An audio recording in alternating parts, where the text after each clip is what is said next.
Balian Buschbaum ist ein Transmann. Das heißt, er wurde mit den falschen Geschlechtsmerkmalen geboren und wuchs in einem weiblichen Körper auf. Trotzdem war für ihn immer klar, dass er ein Mann ist. Er musste allerdings lange und hart kämpfen, um der Mann zu werden, der er innerlich schon immer war. Schönen guten Morgen, Balian. Ich grüße dich, Julian. Schön, dass du da bist. Ja, danke, dass ich da sein darf. Total gerne. Entschuldigung, ich muss gleich ein Veto einlegen. Los geht's. Falscher Körper, würde ich sagen, nee, stimmt nicht. Und darüber reden wir jetzt. Erzähl mir, wir müssen darüber sprechen, weil es mir total wichtig ist, weil, also ich sage jetzt mal so, Sprache ist so wichtig und so ein wertvolles und wichtiges Tool. Und wenn wir, sage ich mal, falsch miteinander kommunizieren oder falsch übereinander kommunizieren, dann kommt immer ein falsches Bild rüber. Und ich sage mal, geboren im falschen Körper, also das musste ich ja auch lernen, ich bin ja auch reingewachsen in die ganze Geschichte, das stimmt gar nicht, weil falscher Körper ist Pferd, Schildkröte, Ameise. Ja, das wäre der falsche Körper gewesen, total, aber es waren in Anführungszeichen bei mir nur die Geschlechtsmerkmale. Also das ist richtig. Also, du bist mit den falschen Geschlechtsmerkmalen geboren. Genau. Was heißt das? Also ich glaube, um meine Geschichte wirklich zu verstehen, muss man sich selber die Frage stellen, woher weiß ich, welches Geschlecht ich habe? Ne, also wenn wir uns jetzt die Frage stellen, woher wissen wir das? Ne? Also woher weißt du, welches Geschlecht du hast? Dann ist es für dich völlig klar, ich fühle das, ich weiß, wer ich bin, ich kenne meine eigene Identität. Und das bin ich davon überzeugt, das weiß jeder Mensch. Und so war es bei mir einfach auch, nur ich habe halt einfach gemerkt, so, ich kenne meine Identität, ich bin, sage ich mal, ein Junge, ich bin jetzt ein Mann, aber die Geschlechtsmerkmale haben sich eben nicht so ausgebildet, wie sie hätten sollen. Das heißt, meine Identität stimmt nicht mit dem Geschlecht überein, so wie ich, sage ich mal, bei meiner Geburt gelesen wurde. Und das war eine große Diskrepanz natürlich in meinem Leben. Wann hast du das denn das erste Mal bewusst wahrgenommen? So? Also ich würde schon sagen, so im Alter von 5 Jahren war mir klar, es stimmt was nicht. Mir war klar, mein Penis wird mir noch wachsen. Mir war das irgendwie klar, aber ich hatte keine so richtige Begrifflichkeit, was los ist. Ne? Ich bin 80er Baujahr, ich wusste damals noch nicht so viel, es gab keine Aufklärung, man wusste einfach zu wenig. Und so habe ich gedacht, ja gut, das fügt sich alles noch. Aber es hat sich nicht gefügt. Mit 5 hast du festgestellt, der Penis wächst bestimmt noch, ist er nicht. War klar, ne? ist nicht. Genau, ist dann nicht. Wie ging es dann weiter? Ne? Weil dann bist du irgendwann in die Grundschule gekommen. Und ich erinnere mich an meine Grundschulzeit. Wenn du was gemacht hast, was nicht so super so wie so ein Junge war, dann wurdest du Mädchen, Mädchen, Mädchen genannt. Also Kinder sind ja grausam. Wurdest du diskriminiert? Das tut mir echt leid für dich. Ja, danke. Darüber können wir auch noch eine Sendung machen. Ja, ist mega wichtig. Aber wie war das bei dir? Na gut, ich sag mal, ich hatte immer schon einen sehr starken Körper. Und in der Grundschule, also ich hatte eine Bomben-Grundschulzeit, weil ich akzeptiert wurde. Ich wurde akzeptiert, wurde als Erster, sage ich mal, in die Fußballmannschaften gewählt, weil ich immer sehr sportlich war und mir durch den Sport, ich glaube, den Respekt auch geholt habe. Ich wurde nicht gehänselt. Ne? Also ich habe wirklich eine tolle Schulzeit erlebt gehabt, wo die Menschen und auch, ich sage jetzt mal, ob das jetzt die Lehrer oder Lehrerinnen waren, ob das jetzt meine Mitschülerinnen waren, die haben schon gemerkt, okay, da stimmt auch irgendwas nicht. Also sie haben mich zum Beispiel auch nie bei meinem Geburtsnamen genannt. Ne? Die haben immer gesagt, Bäumchen, Buschbäumchen, Baumi, Palme, was weiß ich, was die sich alles... Deine Lehrerin auch?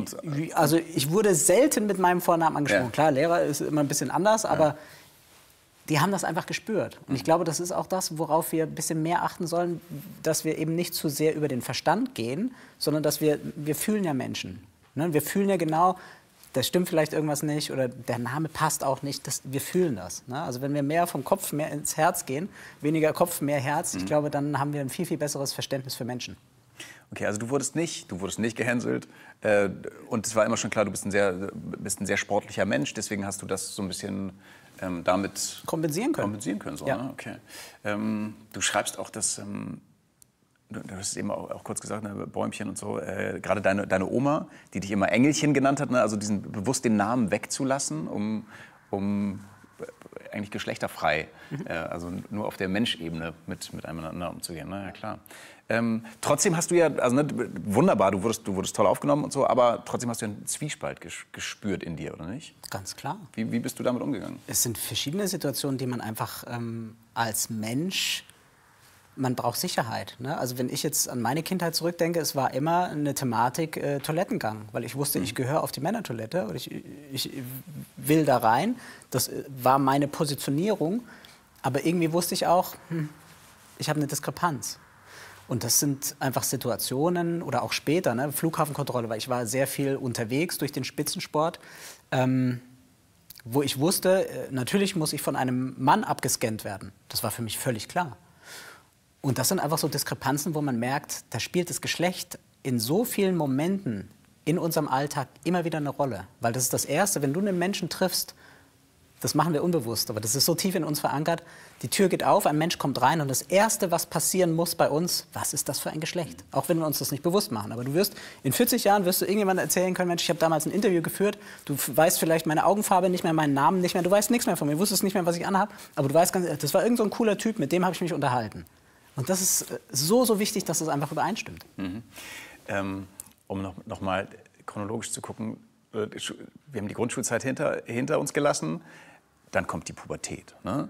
Und die Pubertät ist, glaube ich, für alle gleichermaßen wahnsinnig schwierig. So. Wie ist dir das gegangen in der Zeit? Falsche Pubertät, falscher Film. Ne? Also es war für mich völlig klar, mein Körper entwickelt sich in eine falsche Richtung. Für mich war es klar, ich muss dagegen arbeiten. Ne? Also ich habe viel mehr Krafttraining gemacht, als ich eigentlich sollte. Ich habe viel mehr geballert, Sport gemacht, damit sich mein Körper natürlich nicht weiblich ausbildet. Und das war für mich auch ein ganz wichtiger Kompensationspunkt, ne? Um einfach diese Leere dann nicht mehr zu spüren, um zu wissen, das ist der völlig falsche Film und den möchte ich gar nicht, dass der weiterhin abläuft. Aber du kannst nicht einfach den Reißverschluss deines Körpers aufmachen und einfach so wie mit einem Sakko das ausziehen. Du kommst aus deiner eigenen Haut nicht raus. Und das ist für die Psyche unglaublich schwer. Wann hast du gemerkt, dass Sport für dich das Ventil ist? Ja, ich glaube, das war von Anfang an. Ich war schon immer sportlich. Sport hat mir Spaß gemacht und ich verbinde auch nach wie vor mit Sport sehr, sehr viel, was einfach wichtig ist, auch fürs Leben selber. Und ich habe schon gemerkt, dass es irgendwann mal gekippt ist, dass ich einfach in meiner eigenen, ja, ich sag mal, Unzufriedenheit, weil ich einfach nicht so ausgebildet wurde, wie meine Identität ist, gemerkt habe, ich brauche irgendwas, damit ich kompensieren kann, damit ich vielleicht die Angst rauslassen kann, die Traurigkeit rauslassen kann, die Wut rauslassen kann. Und das war für mich zum Glück, sage ich mal, das Ventil Sport. Ich weiß von vielen anderen, ne, da passieren andere Dinge. Ne? Da geht es um Alkohol, da geht es um Drogen, da geht es um Suizid. Ne? Und da würde ich schon sagen, da hat der Sport mich gerettet. Weißt du noch, wie du festgestellt hast, Stabhochsprung ist es jetzt? Du bist ja über so Bande Leichtathletik noch gekommen und so. Weißt du noch, was das für ein Gefühl war? Das erste Mal sagen, das ist jetzt ne, weil du bist auf der Suche nach Dingen, die dir passen. Ne? So? Stabhochsprung hat erstmal gar nicht gepasst, weil ich nichts verstanden habe. Ich habe nicht verstanden, wie man mit so einem langen Ding anlaufen soll, wie sich das Ding überhaupt biegt, wie ich dann in einem Handstand über die Latte, so habe ich überhaupt nichts verstanden. Aber das erschließt sich mir bis heute nicht übrigens. Aber das ist gut. Das ist auch nicht für viele Menschen, glaube ich, bestimmt. Das ist völlig unnatürlich eigentlich, was man da macht. Ja. Aber es hat Spaß gemacht. Ist es wirklich. Ja. Ne, es hat Spaß gemacht, weil es war komplex. Und das habe ich irgendwie geliebt, so den Körper, vielleicht steckt da auch so ein bisschen eine Philosophie dahinter, den Körper zu beherrschen. Den Körper zu beherrschen, damit er genau das macht, was du möchtest, nämlich mit so einem langen Ding über eine Latte springen und dann möglichst noch sehr, sehr hoch. Mit der Pubertät und dem Sport entwickelt sich unsere Sexualität natürlich weiter. So. Und dir war ja immer klar, du bist ein Mann. So, ne? Und dann hast du eine erste Beziehung geführt. Wie war das? Schwierig, aber auch schön. Weil ich natürlich merkte, mit 16 hatte ich meine erste Freundin und sie war heterosexuell. Ne? Also für sie war es völlig klar, ich bin der Typ und der Kerl an ihrer Seite. Und sie hat mich auch als das angesehen, wofür ich dankbar war. Auf der anderen Seite reißt das natürlich eine Riesenschlucht, sage ich mal, in einem auf, weil wenn man Sexualität leben möchte, und das wollte ich natürlich damals, und sie nicht so ausführen kann, wie man möchte, hat man ein Problem. Und das hatte ich. Und das wurde natürlich immer größer, weil ich einfach für mich, ich hatte keine Lösung. Und die musste ich mir erstmal so langsam in mir erarbeiten und reflektieren, was ist eigentlich los, was kann ich verändern, wie komme ich aus diesem Szenario raus. Und ich meine, das ist ein Albtraum. Also du warst ein heterosexueller Mann in einer heterosexuellen Beziehung. Genau, damals ja immer auch schon. Ne? So, aber die Gesellschaft hat dich gesehen als eine lesbische junge Frau. Vielleicht, so? Weiß ich nicht. Weil ich sag mal, wenn ich unterwegs war, privat unterwegs war, im Sportlichen war es was anderes. Ne? Weil klar, da wird man eingeteilt in einem binären System, Mann und Frau. Aber wenn ich privat unterwegs war, würde ich sagen, bin ich nicht aufgefallen mit meiner Freundin. Ne? Da war ich einfach ein junger Kerl. Ohne Bart, und solange ich nicht gesprochen habe, bin ich da auch durchgekommen. Ne? Aber sobald die Stimme dann natürlich als weiblich identifiziert wird, dann stellt sich das Umfeld natürlich schon die Frage, was ist denn das jetzt? Ist das jetzt eine lesbische Beziehung oder was ist das? Ne? Und weil wir automatisch diese Kategorien immer brauchen. Ne? Natürlich, so, immer. Das ist verrückt, komisch, ne? Es ist wirklich verrückt. Ja.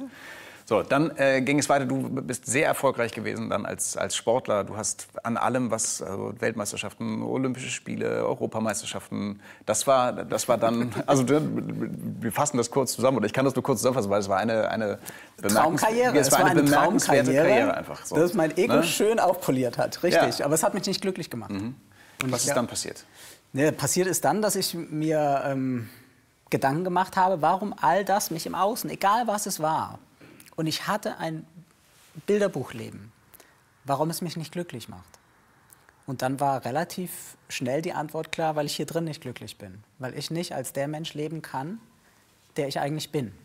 Und dann war für mich die Entscheidung gefallen, dass ich all das, was mich vermeintlich vielleicht glücklich hätte machen sollen, loslassen muss. Du sagst das heute sehr reflektiert. Das muss doch ein unglaublicher Schritt sein. Das sind Ängste, weil ich habe ja mit dem Sport mein Geld verdient, mein ganzes Leben danach ausgerichtet, ich habe danach gelebt, geliebt. Es gab für mich nichts anderes. Und in dem Moment, wo man vor dieser Schlucht steht und weiß, ich muss jetzt springen und ich weiß nicht, wenn ich da unten aufkomme, ob ich überlebe, das ist ein besonderer Moment, aber das ist auch ein Moment der Befreiung.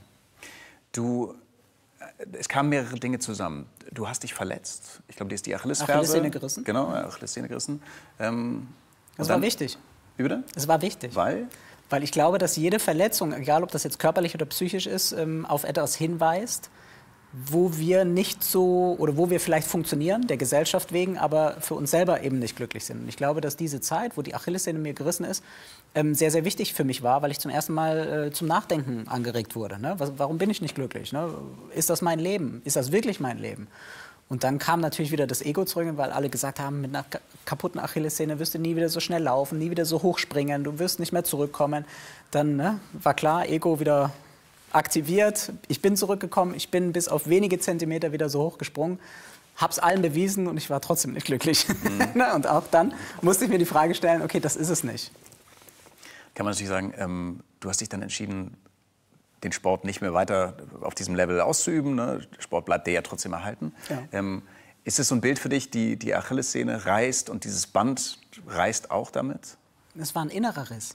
Ne? Also es war ein lauter Knall, weil wenn eine Achillessehne reißt, das hört man. Das ist wie ein Startschuss. Und das war für mich der Startschuss in ein neues Leben, weil da ist etwas Altes gerissen. Und das, was da zusammengeflickt wurde, das ist jetzt stärker denn je. Und auch dafür bin ich im Nachhinein, wohlgemerkt, sehr, sehr dankbar. Dann hast du dich entschieden, eine geschlechtsangleichende, es ist ja nicht nur eine OP, sondern es ist ja ein langer Weg, den man gehen muss, das in Angriff zu nehmen und das öffentlich zu machen. Wieso hast du das gemacht? Also mir war das durchaus bewusst, dass ich meine Karriere beenden kann und einfach irgendwo ein normales Leben leben kann. Ne? Weil ich sag mal, ich falle nicht auf. Ich hätte ein ganz normales Leben als Kerl leben können, ohne irgendwie darüber zu berichten, über meine Vergangenheit.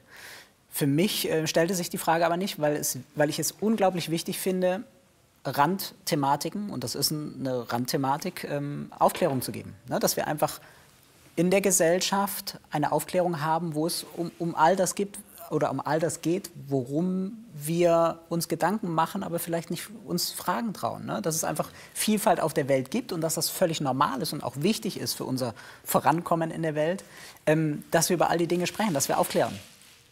Wie war die Reaktion damals auf deine Völlig verrückt. Also ich hätte nie gedacht, dass einfach diese Nachricht so viele Menschen erreicht. Also ich habe E-Mails bekommen von der ganzen Welt. Ne? Die haben mich beglückwünscht und gesagt, Mensch, wie mutig. Und dann habe ich mir selber die Frage gestellt, ist das Mut gewesen? Und ich konnte sagen, nein. Es war kein Mut, sondern es war für mich eine Selbstverständlichkeit, zu sagen, was meine Wahrheit ist. Weil es gibt auch einen guten Spruch, da leite ich mich entlang. Wer die Wahrheit sagt, der braucht sich vor nichts zu fürchten. Und genau das ist es. Es ist meine Wahrheit. Du warst dann kurz vor der OP und hast dann auf einmal gedacht, oh, jetzt pfusche ich dem lieben Gott vielleicht ins Handwerk oder so. Wie war das Gefühl? Also mir war es wichtig, mir selber wirklich alle Fragen zu stellen, die die Menschen mir vielleicht auch stellen können, wo ich eventuell mal eine andere Perspektive eingehe. Und ich habe mir selber tatsächlich die Frage gestellt, pfusche ich dem lieben Gott, weil ich bin römisch-katholisch erzogen worden. Ich habe jeden Abend mit meiner Oma gebetet. Ne? Das war ein tolles Ritual, das wir beide hatten. Aber ich habe mir, sage ich mal, im Laufe meines Lebens so meinen eigenen Glauben zusammengebaut und habe mir aber trotzdem selber die Frage gestellt, so pfusche ich diesen großen Ganzen, pfusche ich da jetzt einfach dazwischen? Und dann habe ich für mich entschieden, der liebe Gott, das große Ganze, hat die Möglichkeit, mich bei der Operation sterben zu lassen. Und ich war bereit dafür, weil ich wusste, dass das Leben, was ich davor gelebt habe, und wie gesagt, im Außen, alles glücklich, ich war bereit loszulassen. Also ich war an einem Punkt angekommen, und das muss man sich auf der Zunge zergehen lassen, ich war an einem Punkt in meinem Leben angekommen, wo ich bereit war zu sterben. Oder ein völlig neues, glückliches Leben zu leben, so wie es für mich bestimmt war. Und dann habe ich losgelassen und gesagt, ich lege das Schicksal in die großen Hände und ich bin bereit. Seitdem sind 15 Jahre vergangen. Ne? 15 Jahre lebst du als Balian und in einem Satz, warum Balian? Also ich glaube, jeder denkt darüber nach, wenn ich mir heute selber einen Namen geben würde, welcher wäre das dann oder so. Ne? Und genau, es ist nicht Heinz-Peter geworden, sondern es ist Balian. Warum? Balian ist einfach meins. Es fühlt sich gut an. Es gibt eine Geschichte dazu, Balian von Ibelin, der Haus verloren hat, Frau verloren hat, sich auf eine Reise zu sich selber begeben hat und seine wahre Bestimmung darin gefunden hat, anderen Menschen zu helfen. Und da habe ich so viele Parallelen gesehen, dass ich gedacht habe, es passt. Also es fühlt sich gut an. Und heute hilfst du ganz vielen Menschen damit, dass du über Diversität redest. Warum brauchen wir Diversität und die Aufklärung darüber? Wir brauchen Diversität nicht nur, sondern Diversität ist jeden Tag in unserem Alltag integriert. Das ist, wenn wir in den Supermarkt gehen und ich sag mal für Oma, Mama, Papa, Kind, Tante Schokolade kaufen, dann will jeder eine andere, ne? Weil jeder auf irgendetwas anderes Lust hat. Das alleine ist schon Diversität, die wir jeden Tag leben. Und wir haben, was jetzt Schuhe betrifft, Kleidung betrifft, Schokolade betrifft, Lebensmittel betrifft, egal, wir haben eine große Auswahl von Produkten, die wir ausdrücklich wünschen. Und ich stelle mir dann immer die Frage, warum haben wir mit der Diversität, also mit der Unterschiedlichkeit von uns Menschen so ein großes Problem? Weil wir brauchen sie ja doch. Ja, also nicht nur in den Produkten, sondern auch für die Menschen. Und das ist ein riesengroßes Thema, ob ich jetzt in Unternehmen bin oder einfach auch mit Menschen agiere, die einfach auch irgendwie ein bisschen anders sind. Ich meine, wir alle sind irgendwie ein bisschen anders. Ne? Also guck uns an, wir sind auch unterschiedlich. Ne? Wir haben andere Vorlieben, wir haben andere Fähigkeiten und das ist gut so und das ist wichtig, weil die Welt braucht das, sonst überleben wir nicht. Also geht es dir darum zu sagen, wir müssen rauskommen aus diesem sehr klassischen Schubladendenken und sehen, eigentlich es gibt gar keine Schubladen, sondern es gibt eine große Schublade, da ist ganz viel drin. Ich glaube, dass es wichtig ist zu erkennen, was für ein enormes Potenzial Diversität einfach aufzeigt. Ne? Also jetzt zum Beispiel in Unternehmen, ne? Dass wir einfach von Studien her wissen, wenn wir Teams diverse zusammenstellen, sind wir lösungsorientierter, wir kommen schneller zu Ergebnissen. Ne? Wir können dadurch Millionen, ne? Also ich errechne das zum Beispiel auch in Großunternehmen, dass wir wissen, wenn wir das intelligent zusammenstellen, können wir Millionen von Euros einsparen, wenn wir einfach eine bessere Positionierung haben. Das ist ja sehr marktwirtschaftlich dann gedacht. Ne? Nicht nur. So, genau, so wie ich unser Gespräch auch bisher verstehe, ist das ist ja eine Randerscheinung davon. Ne? Das ist ein jetzt ökonomischer Nutzen, warum das wichtig ist, aber in echt geht es ja darum, den Menschen zu sehen und, und so. Ne? Also ich glaube, es sind zwei Fliegen mit einer Klappe. Also einmal, wir können vorrechnen, was können wir einsparen. Wir können aber auf der anderen Seite auch ganz klar sagen, wenn jeder Mitarbeitende so arbeiten darf, so sein darf, wie er ist, erhöhtes Potenzial, mehr Bock zur Arbeit zu gehen. Ja? Also wir haben so viele Vorteile, dass wir einfach eine Win-Win-Situation haben. Und dann sage ich, wenn beide gewinnen, wo ist das Problem? Also warum machen wir es nicht einfach? Ne? Also wenn wir in einem Unternehmen, sage ich jetzt mal jährlich, 70 Millionen einsparen können, was ich schon durchaus errechnet habe, und davon nur 5 Millionen vielleicht ausgegeben wird für Mitarbeiterförderung, dann hat das Unternehmen immer noch 65 Millionen plus und die Mitarbeitenden sind viel, viel glücklicher und viel zufriedener. Also wo ist das Thema? Diversität ist ein wichtiges, großes Thema, was mehr Aufmerksamkeit bekommt und ein paar Dinge passieren. Zum Beispiel sitzen im aktuellen Bundestag 2 Transfrauen und es gibt ein Gesetz, das geschlechtsangleichende Operationen, deren Kosten werden komplett übernommen. Würdest du sagen, wir sind am Anfang eines vielleicht guten Weges? Naja, also ich glaube, dass in der Gesundheitsversorgung, sage ich jetzt mal wir nehmen jetzt mal Transmenschen, da muss noch viel geschehen. Ne? Also da sind wir noch am Anfang. Und was die Gesetze betrifft, ebenso. Ne? Also wir haben immer noch, wenn wir zum Beispiel eine Vornamensänderung oder Personenstandsänderung beantragen, müssen viele die Kosten selber tragen.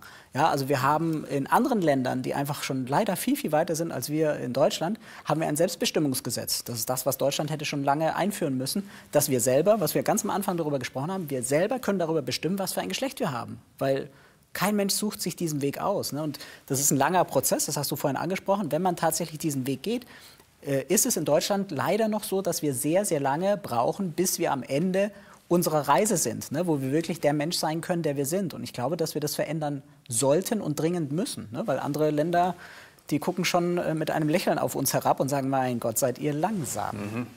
Also wir stehen am Anfang eines Weges und es ist wichtig, dass wir Menschen haben wie dich, die darüber öffentlich aufklären und nicht müde werden zu erzählen, warum sie sich Balian ausgesucht haben. Das musst du überall erzählen. Also vielen, vielen Dank, dass du deine Geschichte mit uns teilst.